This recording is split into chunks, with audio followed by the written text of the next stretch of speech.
આજે એક એવી સનસનાટીપૂર્ણ ઘટનાની મારે તમારી સાથે વાત કરવી છે, જે સાંભળીને તમારા કદાચ હોશ ઉડી જશે. કારણ કે આખરે તો એવું શું બન્યું કે બ્રિટન જેવા દેશમાં 53 મિલિયન પાઉન્ડ એટલે કે અંદાજે આપણે ગણીએ તો 550 કરોડથી પણ વધારે રૂપિયાનું મોટું કૌભાંડ આચરવામાં આવ્યું છે. અને તેમાં પણ ચોંકાવનારી સૌથી મોટી વાત તો એ છે કે આ આખા કાળા કારોબારના છેડા આપણા ગુજરાત સાથે જોડાયેલા છે. જી હા મિત્રો, બ્રિટનના લેસ્ટરમાં પોસ્ટ ઓફિસના મધ્યમાંથી કરોડો રૂપિયાનું બ્લેક મની વ્હાઇટ કરવામાં આવ્યું. અને આ 5 લોકોની ટોળકીમાં આપણા 3 તો આપણા ગુજરાતીઓ છે, જેમણે વિદેશની ધરતી પર જેલના સળિયા ગણવાનો વારો આવ્યો છે. આ આખું નેટવર્ક કેવી રીતે ચાલતું હતું અને કેવી રીતે આ લોકો પકડાયા તેની એક રસપ્રદ કહાની છે, જે દરેક એનઆરઆઈએ જાણવી ખૂબ જરૂરી છે. મિત્રો, જાણે એમ વાત છે કે બ્રિટનમાં વર્ષ 19 એટલે કે 2019 થી 2021 દરમિયાન એક ખૂબ જ મોટું અને વ્યવસ્થિત મની લોન્ડરિંગનું નેટવર્ક ચાલતું હતું. આ ટોળકીએ અંદાજે 53 મિલિયન પાઉન્ડ એટલે કે ભારતીય રૂપિયામાં આપણે ગણતરી કરીએ તો 500 કરોડથી પણ વધારે રકમને ગેરકાયદેસર રીતે સગે વગે કરી હતી. આખી તપાસને બ્રિટનની પોલીસે ઓપરેશન કિલ્લો નામ આપ્યું હતું. અને એ સતત 4 વર્ષની મહેનત બાદ આ ટોળકીનો પર્દાફાશ થયો છે. આ નેટવર્કમાં કુલ 5 લોકો મુખ્ય હતા, જેમને લેસ્ટર કાઉન્ટ કોડ દ્વારા કુલ 35 વર્ષથી વધુની જેલની સજા ફટકારવામાં આવી છે. જેમાં મુખ્યત્વે જીગર ઘીવાલા, ભાવિક કોટેચા અને રાજુ પટેલ નામના ગુજરાતીઓ પણ સામેલ છે. આ લોકો એટલા શાતિર હતા કે તેમણે બ્રિટનની પોસ્ટ ઓફિસ જેવી સામાન્ય સેવાઓનો ઉપયોગ કરીને આટલું મોટું કૌભાંડ આચર્યું હતું.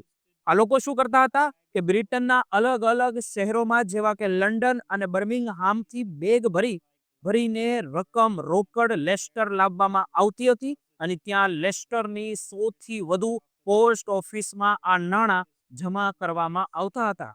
આ કૌભાંડમાં સૌથી મોટો હથિયાર ટોકન સિસ્ટમ હતી.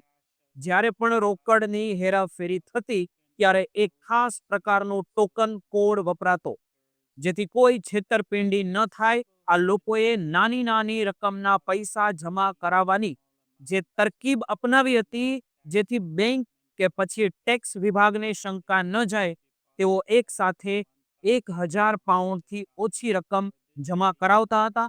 આ માટે તેમણે ભાડે રાખેલા બેંક ખાતાઓનો ઉપયોગ કર્યો હતો. અને આ ખાતાઓના ડેબિટ કાર્ડ અને પિન નંબર તેઓ પોતાની સાથે એટલે કે પાસે રાખતા હતા.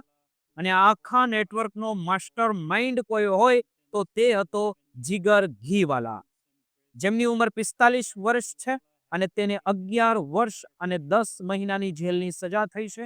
જીગર ઘીવાલાએ આ બ્લેક મનીને ક્રિપ્ટોકરન્સીમાં બદલવા માટેનું આખું માળખું તેમણે ઊભું કર્યું હતું. આ લોકો નકલી કંપનીઓ બનાવતા હતા અને ખોટા ઇનવોઇસ એટલે કે બિલ બનાવીને એવું સાબિત કરતા હતા કે આ પૈસા ધંધામાંથી આવ્યા છે.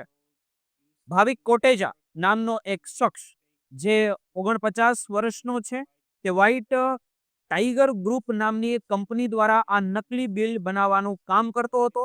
તેને 8 વર્ષ અને 6 મહિનાની સજા થઈ છે. જ્યારે 50 વર્ષનો રાજુ પટેલ આ રોકડ નાણાંની સુરક્ષા અને કોડ સાચવવાનું પણ કામ તેમને આપવામાં આવ્યું હતું, તે કરતો હતો.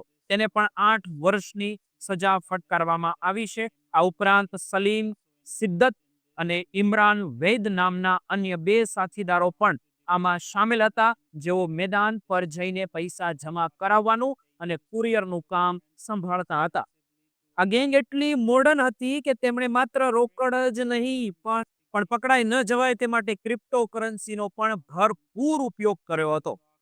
પોલીસ તપાસમાં તેમની પાસેથી 2,50,000 પાઉન્ડ રોકડ અને 2 લાખ પાઉન્ડનું સોનું અને મોંઘી દાટ રોલેક્સ ઘડિયાળો પણ, ડિઝાઇનર કપડાઓ પણ અને જેવી લક્ઝરી વસ્તુઓ પણ આવી મળી હતી. બ્રિટનની લોસ્ટર સાઇનર પોલીસના ઇકોનોમિક ક્રાઇમ યુનિટે જ્યારે આ તપાસ શરૂ કરી ત્યારે તેમને અંદાજ નહોતો કે આટલું મોટું આ કૌભાંડ બહાર આવશે.